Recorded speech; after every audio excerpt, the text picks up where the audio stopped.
بسم الله الرحمن الرحيم. الحمد لله رب العالمين، وأفضل الصلاة وأتم التسليم على سيدنا محمد وعلى آله وصحبه أجمعين. ربنا زدنا علما. فصل في النوافل. إن شاء الله در این درس از باب نوافل آغاز میکنیم تا آخری. کوشش میکنیم که 3 صحیفه رو مکمل کنیم تا آخری فصل نماز خوندن بر بالای کشتی. در اینجا امام شرنبولالی با ذکر کردن رکعت‌های سنت آغاز میکند. یعنی که برای هر یک نماز رکعت‌های سنت چند مقدار هست، چند عدد دارد، آنها را ذکر میکند و این چنین رکعت‌های سنت مؤکده را اول ذکر میکند. یعنی که سنت‌هایی که تأکید شده اند و آنها را باید خوانده شود و ترک آنها به عذر ملامت است و انسان گناهگار میشود. و بعداً سنت‌های غیر مؤکده یا اینکه مندوب یا مستحب رو ذکر میکند. رکعت‌های غیر تأکید شده رو ذکر میکند که به خواندن آنها البته از نگاه اصول الفقه ثواب هست، اما به ترکشان عقاب یا اینکه ملامت نیست. پس ببینید در اینجا میگوید سنتا مؤکدتا، یعنی سنت مؤکده هست این رکعت ها. رکعتانی قبل الفجر، 2 رکعتی پیش از نماز فجر. خب یعنی که برای دانستن رکعت‌های فرض و سنت البته ما باید اولا از رکعت‌های فرض آگاه باشیم، اما چون که رکعت‌های فرض خیلی واضح هست امام شرنبولالی در اینجا ذکر نکرده است. البته ما میدانیم که در فجر 2 رکعت‌های فرضی می باشد. در نماز ظهر 4 رکعتی فرض می باشد. در نماز عصر 4 رکعت نماز فرض می باشد. در نماز مغرب 3 رکعت نماز فرض می باشد و در نماز عشاء 4 رکعت نماز فرض می باشد و در آخر 3 رکعت نماز ویتر که واجب هست طبق فقه حنفی. اینها رکعت‌های فرضی می باشند و البته آخرش واجب. اکنون از اینجا رکعت‌های سنتی را ذکر می کند. می گوید که 2 رکعت پیش از نماز فجر سنتی مؤکده هست، تأکید شده. از نگاه اصول من برای شما فهموندم که یعنی چی مؤکده غیر مؤکده. البته از نگاه ترجمه اش تأکید شده و غیر تأکید شده معنا دارد، اما از جهت عملی چی معنا دارد، چی باید کرد، من برای شما گفتم. و رکعتانی بعد الظهر، و بعد از نماز ظهر 2 رکعت نماز خواندن. 2 رکعت سنت حساب می شود. و بعد المغربی، و بعد از نماز مغرب نیز 2 رکعت رکعتانی، 2 رکعت نمازی، 2 رکعت رکعت‌های سنتی مؤکده می باشد.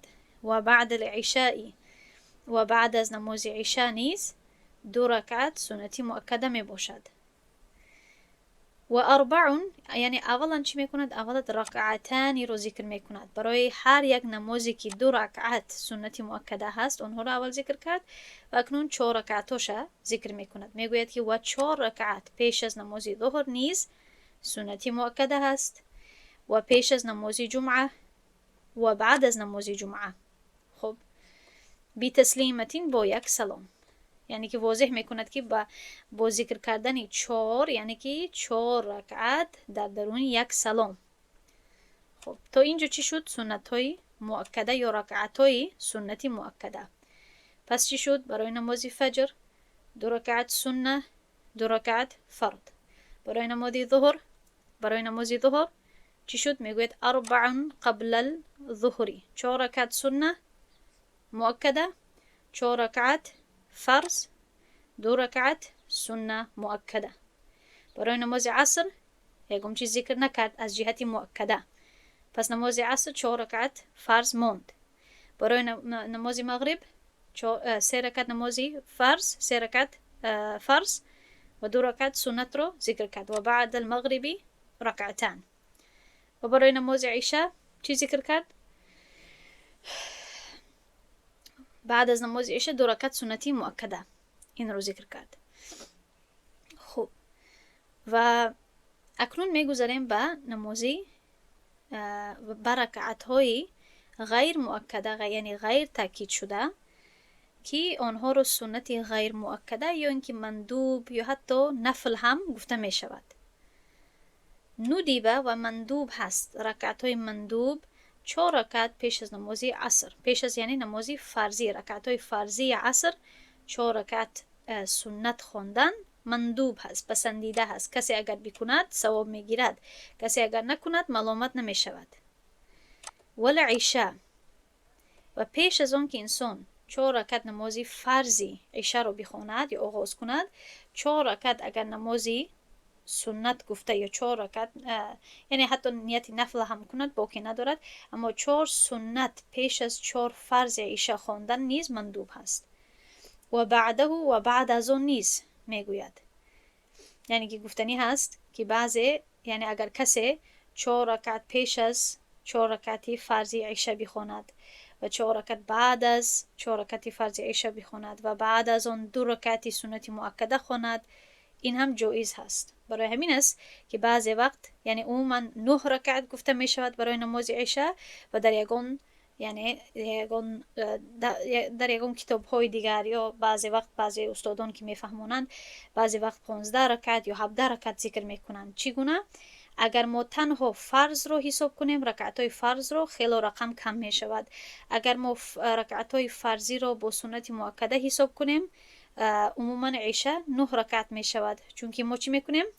البته 4 رکعتی فرض رو میخونیم و بعدا 2 رکعت سنت مؤکده رو میخونیم و بعدا 3 وتر میخونیم. در این حالت اگر تمام این را همچون عشاء اگر گفته شود، این 9 رکعت می شود. و 6 بعد المغربی، و 6 رکعت بعد از نماز مغرب خواندن نیز مندوب هست. البته این را بعضی ها صلات الاوابین میگویند و در این اختلاف هست که آیا 6 رکعت باید بعد از 2 رکعت سنت مؤکده مغرب خوانده شود که 6 رکعت علاوگی می شود، یا اینکه آیا 2 رکعت سنت مؤکده مغرب الکی 2 رکعت اول این 6 رکعت حساب می شود. فهمیدین؟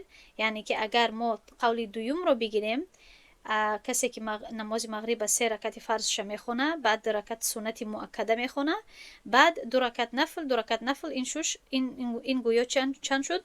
6 رکعت بعد از نماز مغرب شد. خب چطوری که گفتم بعضی این رو صلات الاوابین میگویند. و یقتصر فی الجلوس الاولی. خب این شد در موردی رکعت ها. و یقتصر فی الجلوس الاولی من الرباعیة المؤکده على التشهد.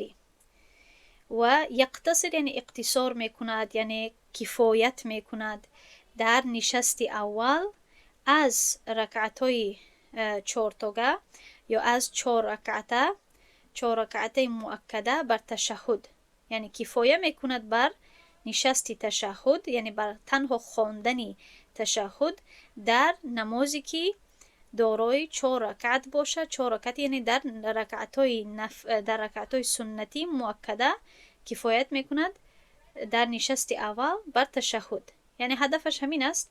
این خیلی یک نقطه آسان است که وقتی که انسان در چی باشد، در رکعتای سنتی مؤکده باشد، در نشست اول در مابین که میشینیم تنها تشهد را میگوید، میخواند و بعدا البته بالا میشود بر رکعت سومش و میگوید ولا یأتی فی الثالثه بدعاء الاستفتاح.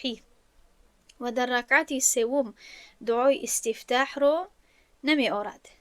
خب دعای استفتاح چیست یا استفتاح چی رو گفته می شود؟ جواب دهید. یعنی که وقتی که میخزد بر رکعت سوم در سنت های مؤکده دوباره استفتاح نمی کند یا نمی خواند. بله درست جواب داده. سبحانك اللهم. دعای استفتاح یعنی که همان دعای آغاز شوی نماز سبحانك اللهم و بحمدک، این رو در رکعت سوم نمیگوید. بخلاف المندوبه، بخلاف رکعت‌های مندوبه یا بخلاف سنت‌های غیر مؤکده، یعنی که در رکعت‌های غیر مؤکده، سنت‌های غیر مؤکده، اگر اگر 4 رکعت رو بخواند، وقتی که از تشهد بالا شود به سوم رکعت باید سبحانك اللهم رو دوباره بخواند. مثلا اگر کسی بخواهد که 4 رکعت پیش از نماز عصر خواند، این 4 رکعت پیش از نماز عصر چی حساب می شود؟ سنت های غیر مؤکده یا نفل. پس برای این 4 رکعت را خواندن باید با یادش بگیرد که هنگامی که از تشهد بالا می شود به رکعت سوم، در این هنگام باید سبحانك اللهم را دوباره بخواند. خب پس خوب است ببینید حتی اگر تمام این معلومات رو حفظ کرده نتونید، حداقل این کتاب رو خوب بخونید، خوب در یعنی متن رو خوب ترجمه کنید، در اینجا در حاشیه کتاب نویسید تفصیلاتش رو، تا اینکه شما توانید هر وقتی که با خودتون سوال پیش شد یا با یک کسی با یک خاندانتون سوال پیش شد، کتاب خود رو باز کنید و جواب رو در اینجا پیدا کرده میتوانید. خب البته این کتابی نوآموزان هست، همه وقت در این مفتبهی اقوالی یا فتواهای مفتبهی یعنی که نتیجه های آخرانی مذهب در این نمی باشد، اما برای این احکام اساسی خوب هست.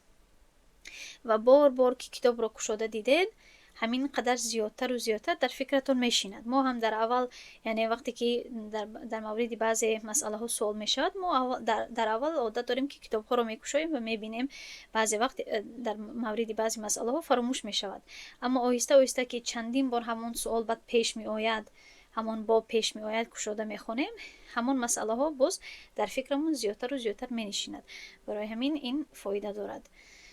و خب امیدوارم که این مسئله رو در اینجا فهمیدید که رکعتای غیر مؤکده در مابین، البته ما در تشهد میشینیم که این رو با این شما عادت دارید، این رو میدانید، اما گپی اساسی در اینجا این است که در رکعت سوم دعای استفتاح را آوردن در سنت های مؤکده ضروری نیست، اما در سنت های غیر مؤکده باید خوانده شود. و اذا صلى نافلة اكثر من ركعتين ولم يجلس إلا في آخرها صح استحسانا لأنها صارت صلاة واحدة.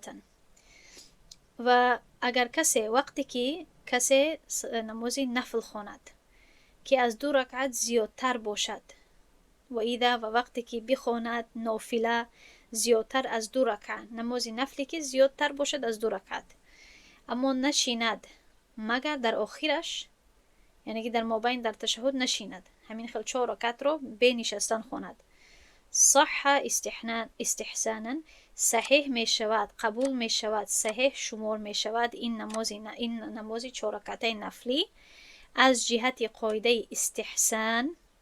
خب این رو من میفهمونم بعداً، برای آن که این تماما یک نماز حساب می شود یا این یک نماز می شود، لانها صار، چون که آن شد یک نماز، و فیها الفرض الجلوس آخرها، و در یک نماز نشست آخران فرض هست، و چون که نشست آخران ادا کرده می شود کفایت می کند.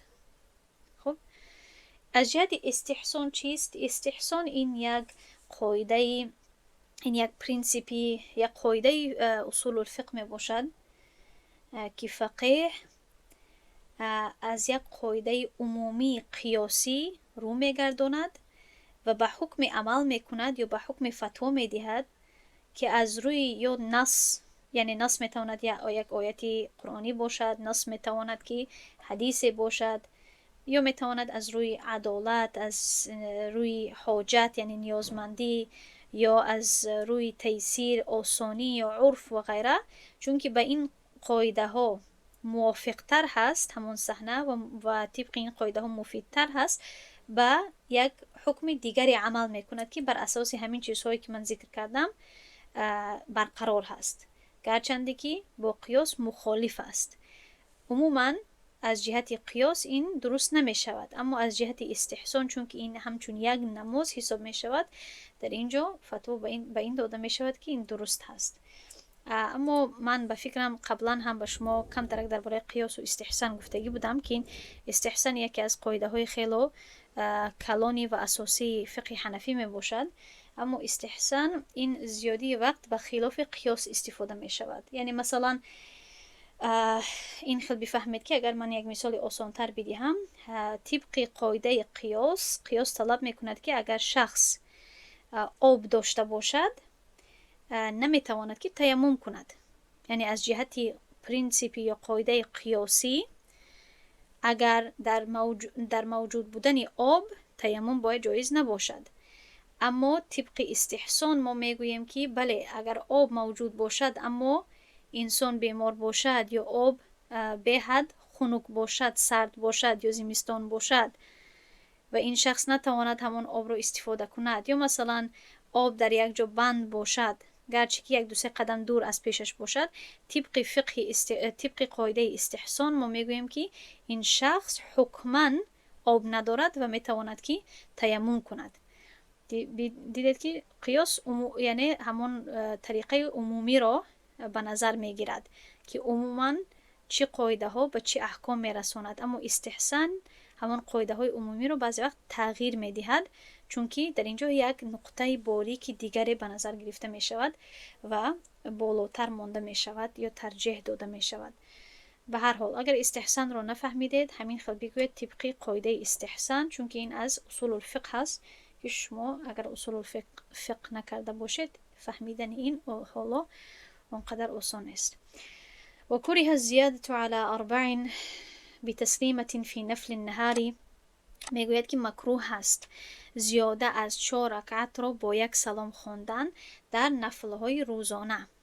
یعنی اگر کسی در روز نفل بخواند، باید کوشش کند که حداقل مابین هر 4 رکعت سلام دهد و باید از 4 رکعت زیادتر را با یک سلام نخواند. و در شب بر 8 رکعت، یعنی شبها اگر نفل خواند میتواند که تا 8 رکعت را خواندن گیرد. میتواند البته در مابین 4 رکعت بشیند تا تشهد بخواند، یا حتی در مابین هر 2 رکعت تا تشهد بخواند، اما میتواند تا 8 رکعت را با یک سلام جمع کند. اما از 8 رکعت در شب یا از 4 رکعت در روز زیادتر را ما تحت یک سلام داخل کردن مکروه است. اما افضلتر چیست؟ افضل فیهما رباع عند ابی حنیفه. اما افضلتر این است، بهتر این است که انسان تنها 4 رکعت بخواند، یعنی در مابین هر یک 4 رکعت چی کند؟ سلام بگوید. و عندهما، و در نزد آنها 2 نفر. آنها 2 نفر به کی اشاره میکند؟ کی میداند؟ جواب دهید.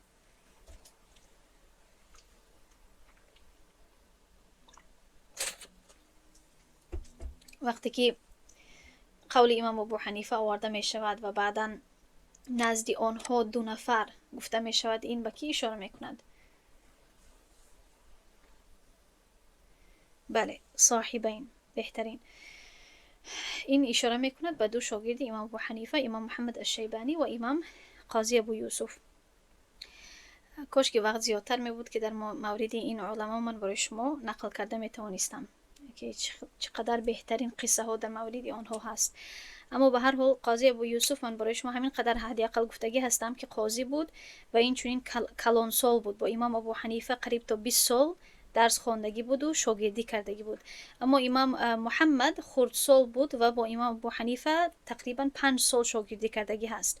برای همین بعد از اون که امام ابو حنیفه از دنیا گذشت، امام محمد باز با امام ابو یوسف نیز شاگردی کرد. پس به مقابل امام ابو حنیفه وقتی که صاحبین یعنی دو صاحب گفته می شود، 2 رفیق، این اشاره به امام ابو یوسف و امام محمد می باشد. و البته من گفتگی هستم که اگر شیخین گفته شود یا طرفین این چی معنا دارد، اما عموما کلمه صاحبین یا لقب صاحبین اکثری وقت استفاده کرده می شود، زیادتر استفاده کرده می شود. و نزد صاحبین بهتر این است که در شب 2 رکعت نفل خوانده شود و در روز چطوری که در یک نسخه دیگر می آید، در روز 4 رکعت خوانده شود و در شب 2 رکعت شکسته شود در نماز نفل. و بهی یفته، و به همین قول صاحبین فتوا داده می شود. خب یعنی چی؟ در اینجا کمتر اگر واضح نباشد، امام ابو حنیفه میگوید که در نمازهای نفلی 4 رکعت خوانده شود این بهتر هست، یعنی از 4 رکعت زیادتر نشود و چی در روز باشد چی در شب باشد نمازهای نفلی 4 رکعت خوانده شود. صاحبین میگویند که در روز، در نفل‌هایی که در روز خوانده می شود 4 رکعت خوانده شود باکی نیست، اما در نفل‌های شب 2 رکعت خواندن این بهتر هست، افضلتر هست و بر قول آنها فتوا داده می شود. برای همین اگر شما در روز نفل خواندید، اگر 4 رکعت خواندن خواستید، این باکی ندارد، این خوب هست. 2 رکعت هم جایز هست، اما در شب بهتر است که انسان 2 رکعت خواند و در مابین آنها سلام دهد. و میگوید و صلات اللیل افضل من صلاة النهار، و نماز شب بهتر هست یا افضلتر هست از نماز روز. یعنی که نماز نفلی شب، در شب نفل خواندن افضلتر هست، بهتر هست از نماز نفلی روز. و طول القیام احب من کثرت السجود، و دیر قیام کردن، دیر یعنی در حالت قیام، در حالت قرائت ایستادن، این بهتر هست، محبوب تر هست، پسندیده تر هست از زیادتر سجده کردن. برای همین است که پیامبر صلی الله علیه و سلم در مخصوصا در نمازهای شب خود طول القیام میکردند. یعنی که بجای آن که رکعت ها رو کوتاه کوتاه بخوانند و به حد زیاد نماز خوانند، آنها چی میکردند؟ همون قیام رو، قرائتی که در حالت ایستاده خوانده میشد، سوره هایی که در حالت ایستاده خوانده میشد، آنها رو دراز میکردند. این شد این فصل نوافل. فصل میگذاریم به فصل بعدی، فی تحییت المسجد و صلاة الضحى و احیاء اللیالی. یعنی این فصل کم ترک مخصوص تر می شود در مورد تحییه مسجد و این چنین در مورد صلاة الضحى، نماز ضحى و شب بیداری یا اینکه نماز خواندن در شب، شبها رو بیدار کردن با نمازهای نفلی. میگوید سنت تحییت المسجد برکعتین قبل الجلوس. تمام این باب ها الحمدلله آسان هستند، سخت فهم نیست، اما متوجه شوید به کلمه های عربی و طرز ترجمه کردن آنها. سنت هست تحییت المسجد با 2 رکعت نماز نفل، با 2 رکعت نماز پیش از نشستن. یعنی که وقتی که انسان به مسجد می درآید، همچون تحییت دادن به مسجد، همچون حق یا اینکه آداب مسجد رو برقرار کردن و به جای آوردن، 2 رکعت نماز تحییت المسجد خواندن سنت است، میگوید پیش از نشستن. اما در اینجا چطوری که در شرح واضح میکند، حتی اگر انسان فراموش هم کند، ناخواست بشیند یا برای ضرورت بشیند، مثلا بفره باشد، مونده شده باشد، خواهد که کمترک بشیند یا فراموش کرده باشد فوراً بشیند و بعداً با یادش رسد، باز هم میتواند تحییت المسجد رو بخواند، مخصوصا اگر برای یگان نمازی دیگر نآمده باشد. مثلا شاید شما سوال کنید که چطور انسان مسجد می آید برای یگان نماز یعنی برای یگان نماز نباشد. در اینجا به حد زیاد حلقه ها و مجلس ها می شود در مسجد ها یا در مسجدها، و در مسجدها چندین تا حجره ها می باشد. بعضی حجره ها برای درس است، بعضی اتاق ها برای خودی همان مصلی می باشد. برای همین بعضی وقت ما مسجد می رویم و وقتی یکم نمازی نمی باشد.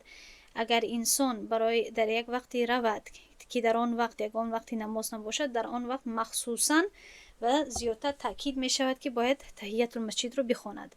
اما اگر برای وقت یگان نماز رود و تحییت المسجد رو نخواند و همان نماز رو بخواند، بجایش کفایت میکند. برای همین امام شرمولری میگوید و اداء الفرض ینوب عنها، ادا کردن نماز فرضی کفایت میکند برای آن، یعنی که جای او رو میگیرد. مثلا اگر به مسجد رسد و وقتی نماز ظهر باشد و فوراً به جماعت داخل شود، به خواندن تحییت المسجد این باکی ندارد، چون که در اینجا مقصد تحییت المسجد چی هست؟ که به مسجد تحییت دادن و حق و آداب مسجد رو پورا ساختن. و اگر انسان به مسجد درآید و وقتی نماز فرضی باشد و داخل نماز فرضی شود، این کفایت میکند، این جای همان تحییت المسجد رو گویا میگیرد. ضرورت نیست که انسان بعد از نماز فرضی رو خواندن دوباره تحییت المسجد بخواند، چون که مقصد پورا شد. و کل صلاة اداها عند الدخول بلا نیت تحییتی، و این چنین هر نمازی که او را ادا کند در وقت داخل شدن به نیت تحییه، یعنی که و این چنین هر یک نمازی که در وقت داخل شدنش بخواند حتی به نیت تحییت هم باشد، جای او را میگیرد یا جای او را پورا میکند. اگر انسان داخل مسجد شود و خواهد که 2 رکعت نفل خواند یا 2 رکعت نماز حاجت خواند یا اول طهارت کند و وقتی و خواهد که برای طهارتش 2 رکعت بخواند، خب بعد از وضو کردنش خواهد که 2 رکعت نماز خواند، این کفایت میکند. 2 رکعتی که با نیتی بعد از وضو خواندن دارد این کفایت میکند جای تحیت المسجد رو میگیرد. خب اکنون ادامه میدهیم، میگوید که و ندیبه و مندوب هست، پسندیده هست 2 رکعت خواندن بعد از وضو کردن، پیش از آن که قبل جفافی، پیش از خشک شدنی آن. خشک شدنی چی؟ یعنی پیش از البته خشک شدنی بدن، خشک شدنی اعضای وضو. و 4 فصاعدا فی الضحى و این چونین مندوب هست، نفل حساب می شود 4 رکعت خواندن، 4 رکعت یا بیشتر خواندن در ضحى، در وقتی ضحى. خب وقتی ضحى بعضی میگویند که بعد از آفتاب برو، بعد از اون که آفتاب مکمل میبراید، این گونه میتوانید حساب کنید که 20 دقیقه بعد از آفتاب برو، بعد از طلوع الشمس اگر ایستید 20 دقیقه باز وقتی ضحى آغاز می‌یابد تا وقتی زوال یا تا وقتی استواء الشمس، البته پیش از استواء الشمس. اما بعضی میگویند که وقتی ضحى کم ترک دیرتر هست، در نصف روز یا در نصف صباح آغاز می شود. یعنی که اگر ما از وقتی طلوع الشمس حساب کنیم تا پیش از استواء الشمس، اگر آفتاب برو یا طلوع الشمس اگر تقریبا ساعت 8 سحر باشد، میدانم که این وابسته به ماه‌های زمستانی و تابستانی و به دولت‌ها هم میباشد، اما در بعضی ماه‌های سال میدانید که ساعت 7-8 تا ساعت 7-8 ادامه میکنه نماز فجر، و در بعضی دیگر دولت‌ها یا در بعضی دیگر ماه‌ها ساعت 5 الکی نماز فجر به پایان میرسد، الکی آفتاب برو آغاز می‌یابد. برای همین هدفم رو خوب درک کنید که از وقت اگر آفتاب برو تقریبا ساعت 8 باشد، من برای آسانی برای شما میگویم اگر تقریبا ساعت 8 باشد و وقتی استواء الشمس تقریبا ساعت 12 باشد، از ساعت 8 تا 12 9 10 11 12 4 ساعت هست. پس تقریبا در نصف همین، یعنی که ساعت 10 تقریبا ساعت 10 روز وقتی صلات الضحى آغاز می‌یابد تا پیش از البته استواء الشمس. پس میتواند که 4 رکعت در تقریبا ساعت 10 بخواند. و ندب صلاة اللیلی و این چنین مندوب هست نماز شب خواندن، یعنی نماز نفلی هست، نماز اختیاری هست. کسی که بکند ثواب میگیرد و کسی که نکند به ترکش ملامتی نیست. و صلاة الاستخارتی و این چنین نماز استخاره خواندن نیز یکی از نمازهای نفلی هست. البته هنگامی که انسان به استخاره نیاز داشته باشد، چون که استخاره معنایش پرسیدن خیر هست. فهمیدید؟ استخاره بر وزن استفعال هست. خب یکی با خاصیت طلب هست، یعنی که طلب کردن خیر، از کلمه خیر یعنی اساس دارد. پرسیدن خیر، طلب کردن خیر از الله سبحانه و تعالی. اگر کسی خواهد که 2 رکعت نماز خواند و بعدا دعای استخاره رو بخواند، یعنی که گویا از الله سبحانه و تعالی در همون کاری که یعنی در همون امری که یا چی هست شبهه دارد یا در همون کاری که خیر طلب کردن میخواهد، در همون کارش از الله سبحانه و تعالی راهنمایی، هدایت و خیر طلب میکند. و شرط نیست برای استخاره کردن که انسان خواب ببیند یا بعضی نشانه ها رو ببیند. این یک غلط فهمی مردم هست که به حد زیاد مردم در مورد همین سوال میکنن که من استخاره کردم و در خوابم چنین دیدم یا این خاص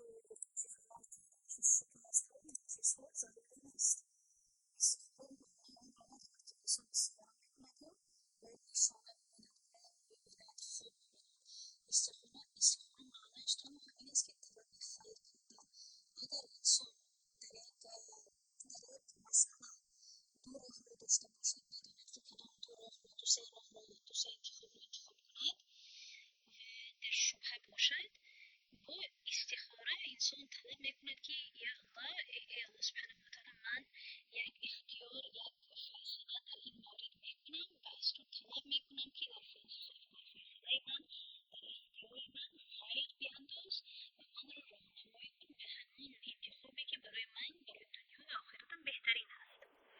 و صلاة الحاجتی و این چنین نماز حاجت. نماز حاجت زیادتی در نامش هست، همون اگر کسی حاجت یا نیازمندی داشته باشد، برای نیازمندی از میتوانیتی برای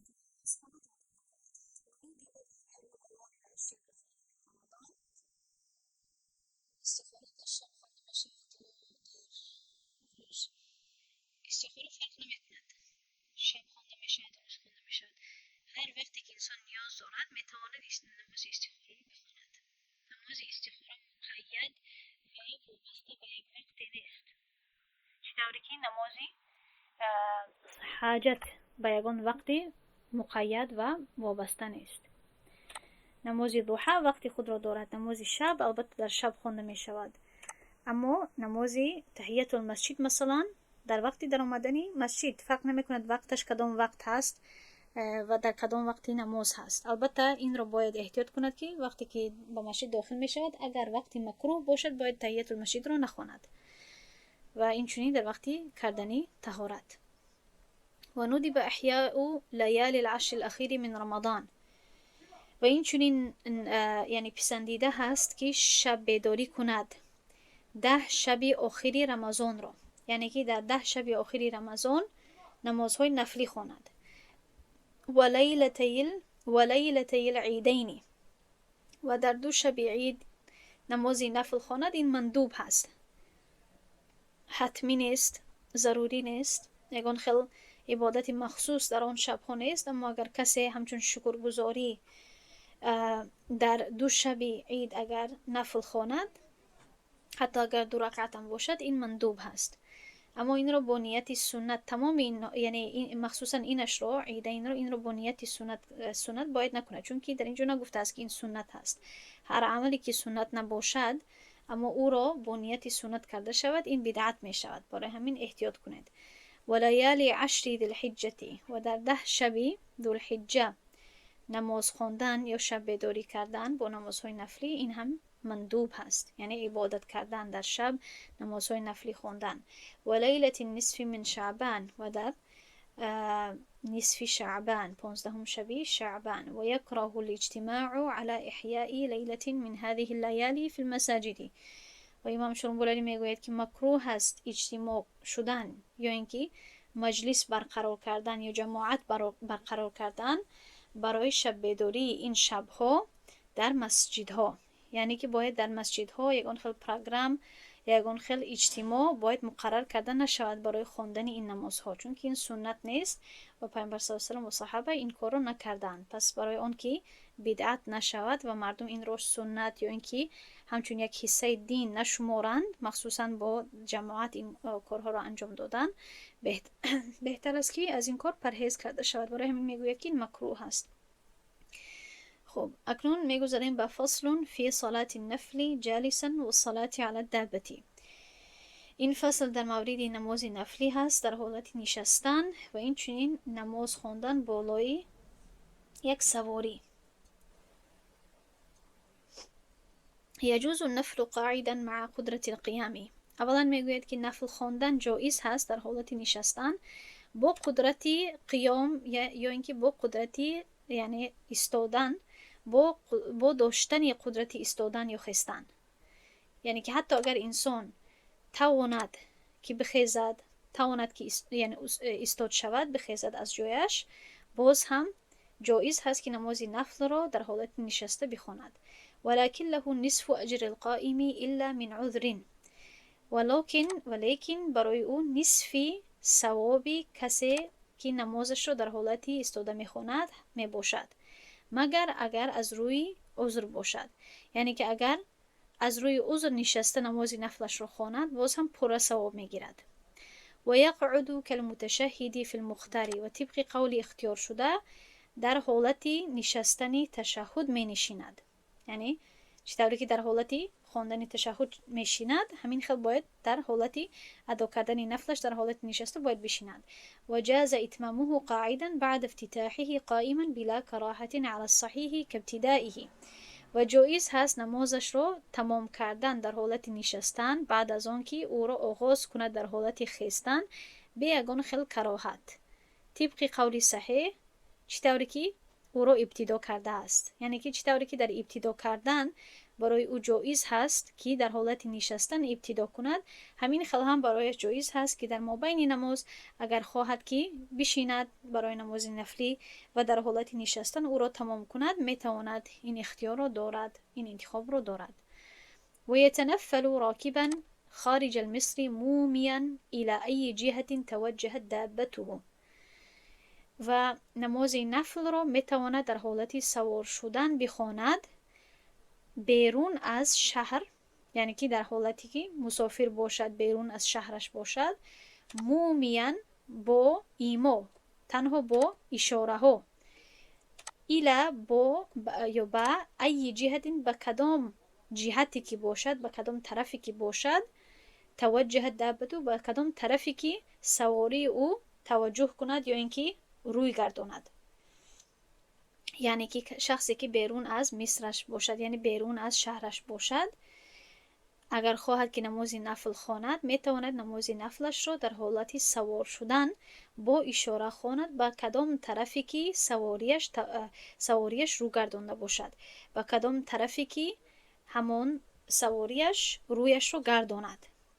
خب سواری میتواند اسب باشد و حتی در زمان ما میتواند که ماشین باشد، چون که اسب، شتر، این حیوانات هم انسان بالایشون سوار می شود و هم اختیار دارد میتواند که آنها را در وقفه ماند، یعنی از آنها چی شود، پایان شود، و هم اختیار دارد که یعنی در حالتی که در آنها سوار هست آنها را به هر طرفی که خواهد میتواند که روی آنها را گرداند.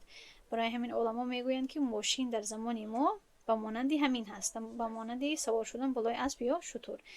و بنا بنزوله، و بنا میکند یعنی که نماز خود را ادامه میدهد در وقتی هنگامی که از سواریش پایان شود، لا رکوبه، اما نمیتواند که بعد از آغاز کردن نماز نفلی بر زمین در حالت سوار شدن ادامه دهد. این قسمتش کمترک سخت فهم هست، این رو بفهمین چی معنی دارد. یعنی که عموما کسی که بیرون از شهر خود رود میتواند با اشاره به کدام طرفی که یعنی همون سواریش رو گردانده باشد به همون طرف میتواند نماز خود را، نماز نفلی را با اشاره در حالت سوار شدن بخواند. و اگر نماز خود را بالای شتر یا اسب خود، سواری خود آغاز کند، میتواند که بنا کند نماز خود را ادامه دهد، نماز نفلی خود را البته ادامه دهد هنگامی نازل شدن، هنگامی فرامدن از سواریش.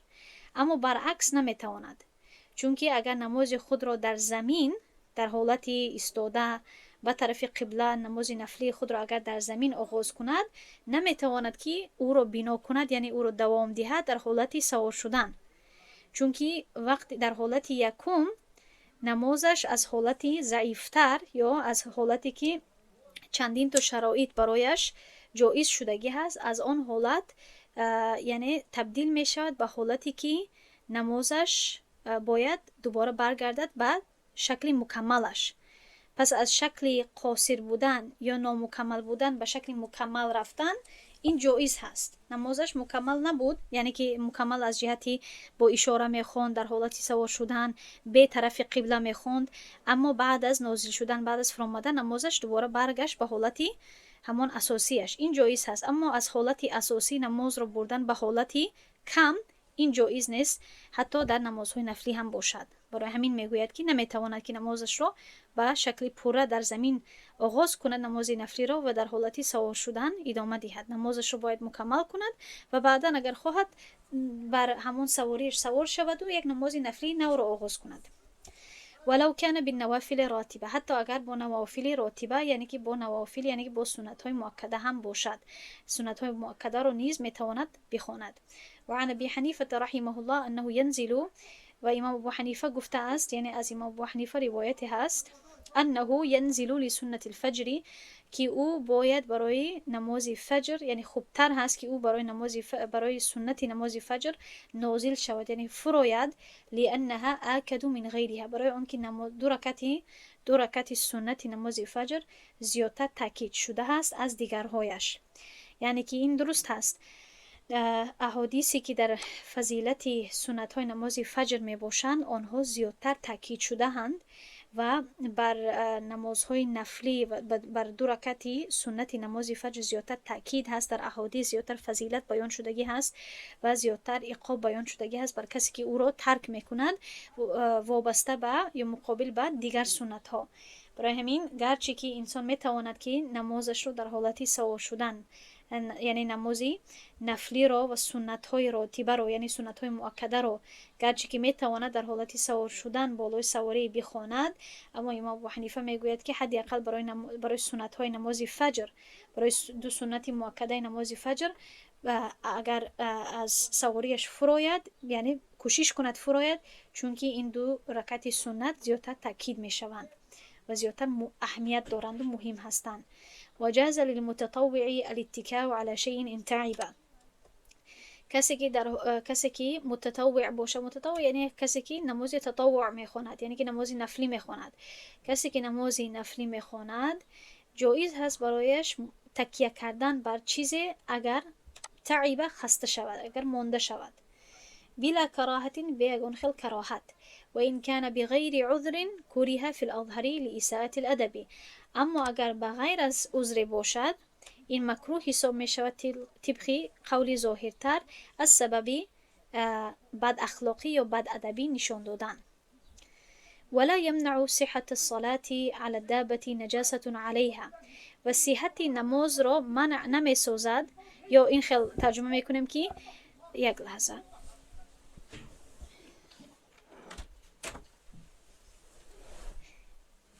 و صحت نماز خواندن بالای سواری را منع نمی کند نجاستی که بالای آن باشد.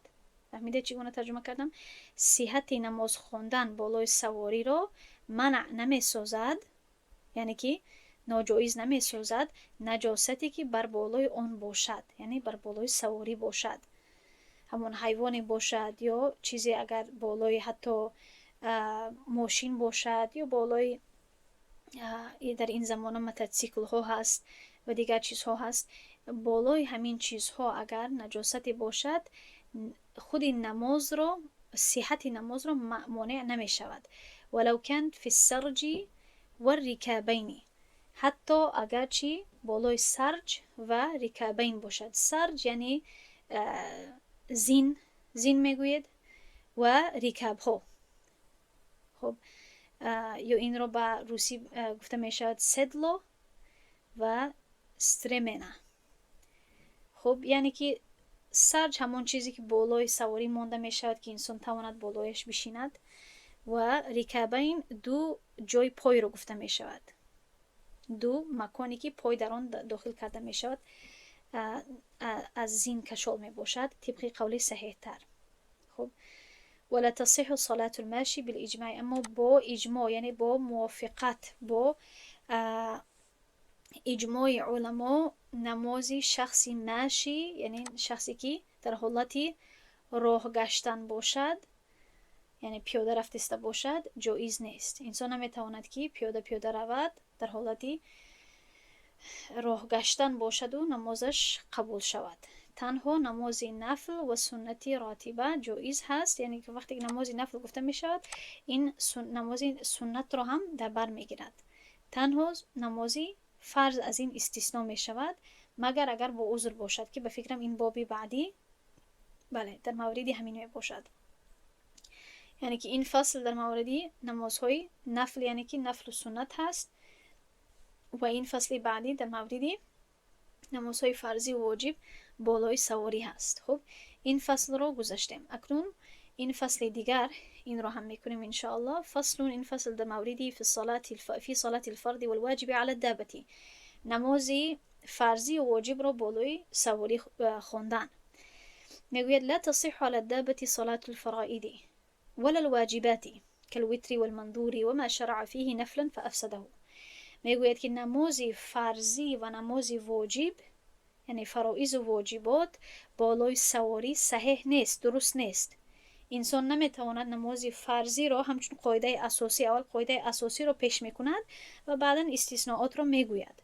یعنی همچون قاعده اساسی بالای حیوانات، بالای شتر، اسب، خر، البته دیگر حیوانات و این چونین بالای در درون ماشین، بالای موتورسیکل، میتواند حتی بالای یا در درون طائره این چیزها رو هم به نظر بگیرید. اما هر یک این چیزها مخصوصا طائره یعنی سمالیات استثناء می شود از قاعده اساسی. اما اساساً همچون حکم اساسی نمازهای فرضی و واجبات صحیح نیست، درست نیست بالای سواری.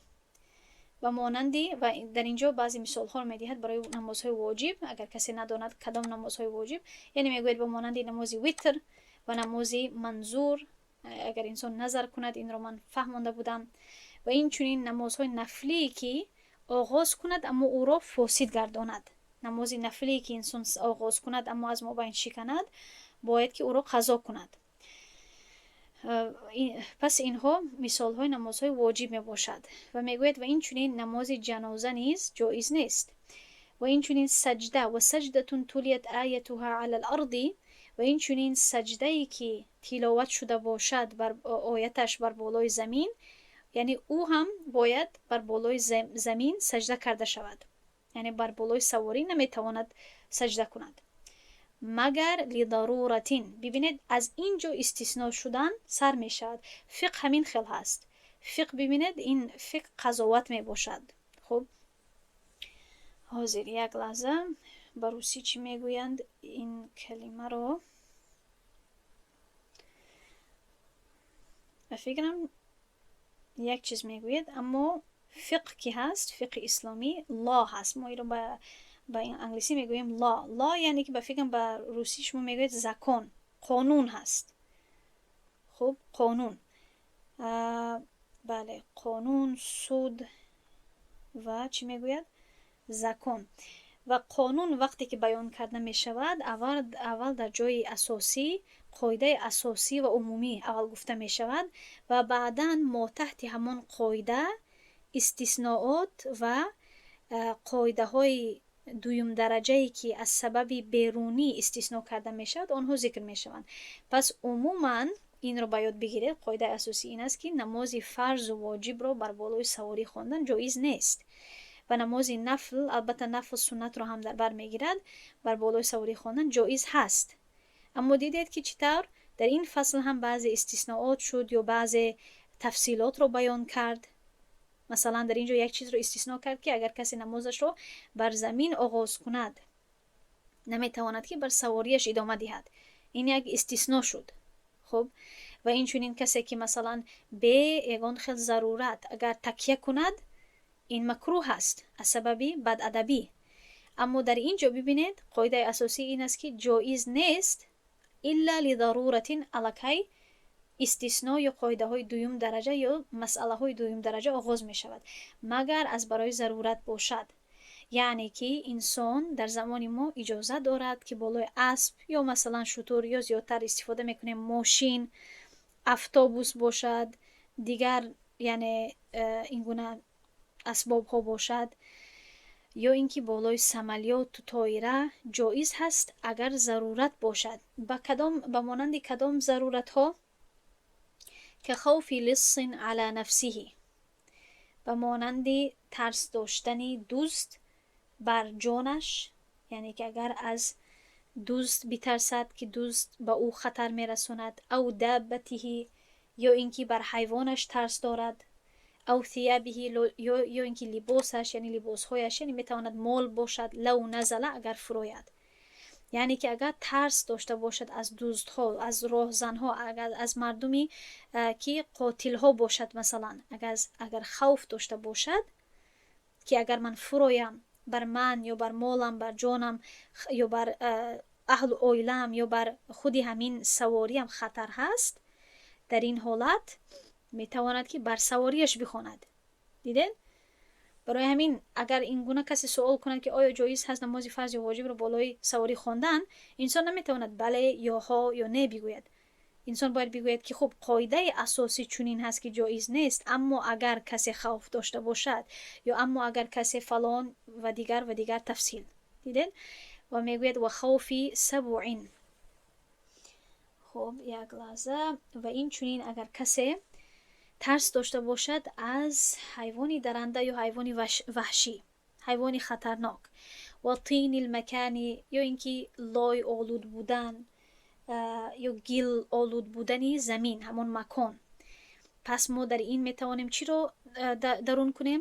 مثلا اگر کسی در یک راهی سفر باشد، در یک با ماشین باشد، در یک کوه باشد. مثلا اگر کسی یک وقت من از افغانستان به تاجیکستان میرفتم، در کوه بودیم، سالنگ بود، همین خیلی یک جای بود که در گرد و اطرافمون برف بود و ما تا 12 ساعت در درونی ماشین بودیم. پس اگر در درونی ماشین بودیم و وقتی نماز شد ما از ماشین برآمده نمیتوانیم، چون که جای هم نیست، تنها همین قدر راهی خردک برای ماشین ها هست و اگر بیرون هم شویم یگام چیز برای پرتافتن یا برای یعنی بالای برف گذاشتن نیست و خطر هم هست، خنوکی هم هست. در این حالت چی شد؟ همین برف و گل و لای و جاله و بارش و یخ، این چیزها اگر شدید باشد و انسان نتواند که همون مکان رو تازه کند، نتواند یک قولین رو، یک پلاستیک رو، یک چیز رو پرتاید در اونجا، میتواند که این رو همچون عذر شمار کند. و جموع الدابتی، و اگر خوف داشته باشد از فرار کردنی حیوانش. و عدم وجدان من یرکبه لعجزه، و این چنین اگر شخص چی باشد، شخصی باشد که یعنی ناتوان باشد یا شخصی باشد که عاجز باشد، یعنی که خسته نتواند، ناتوان باشد، نیازمند باشد به کسی که او را از جایش خستن، در وقت خستن و نشستن کمک کند. این گونه شخص باشد. دیسابیلیتی میگویم. یوسف اگر دانید این را هم نویسین. کسی که یک بیماری داشته باشد، بیماری جسمی یا یک ناتوانی داشته باشد، اگر این شخص از مثلا سواریش فراید یا اینکه از ماشینش بیرون شود، دیگر کسی نیست که او را دوباره کمک کند بر داخل شدن، بر در آمدن. پس این هم یک عذر حساب می شود. و صلات فی المحمل علی الدابه.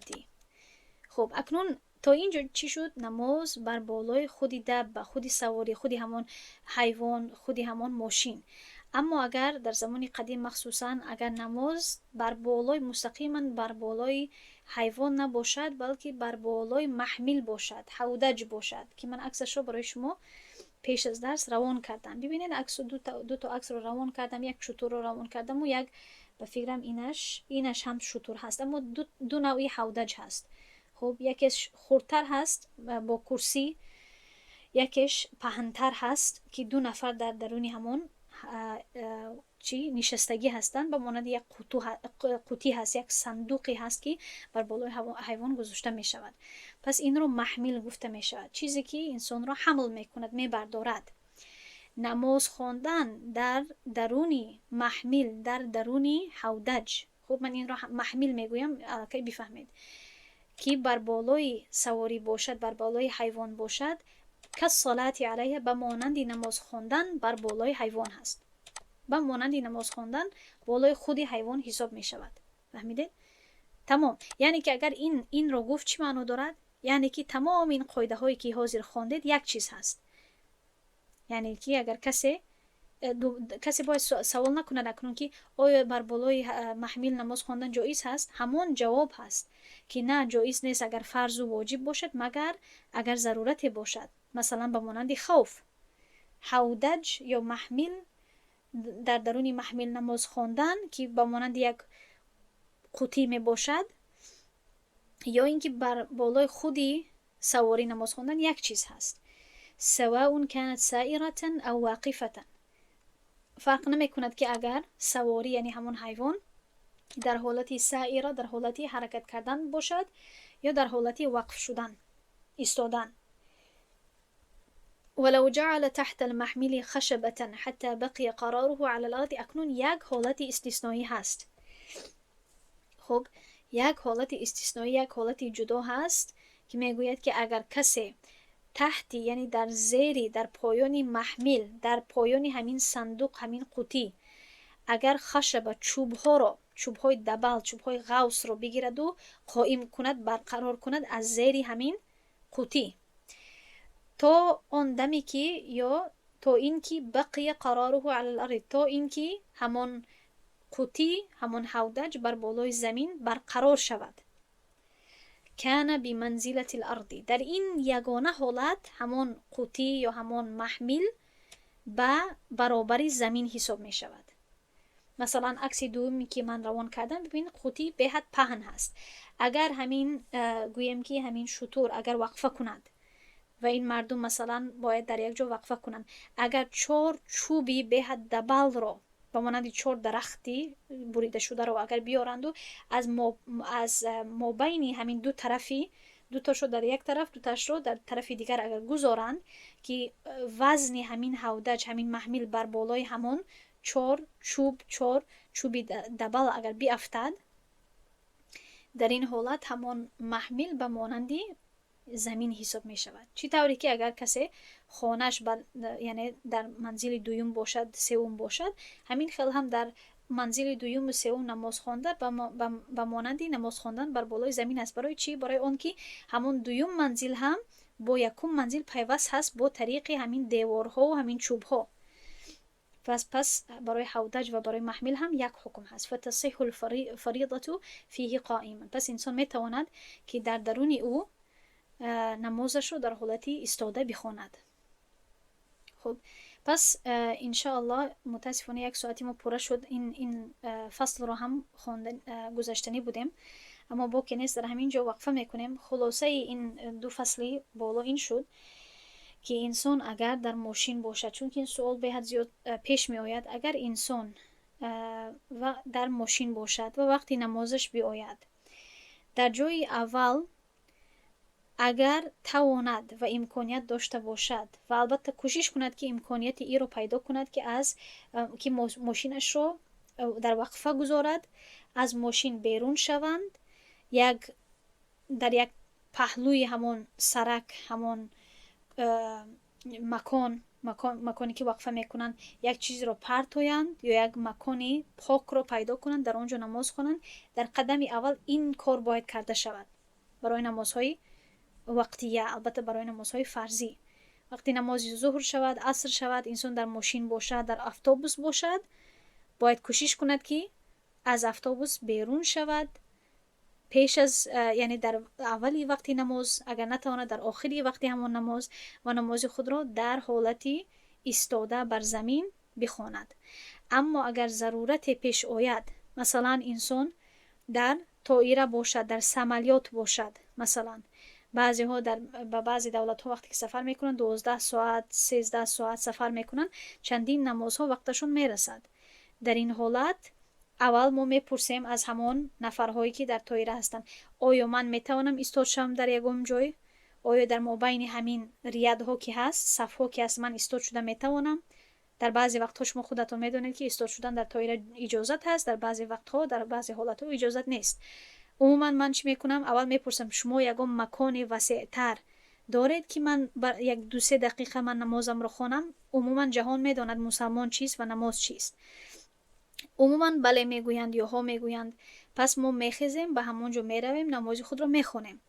اگر بگویند که حاضر شما ایستاده نمیتوانید، حاضر باید همگی بشیند و غیره، میبینید تو کدام وقت باید یعنی نشسته شویم، تو کدام وقت حتمی هست شیشتن.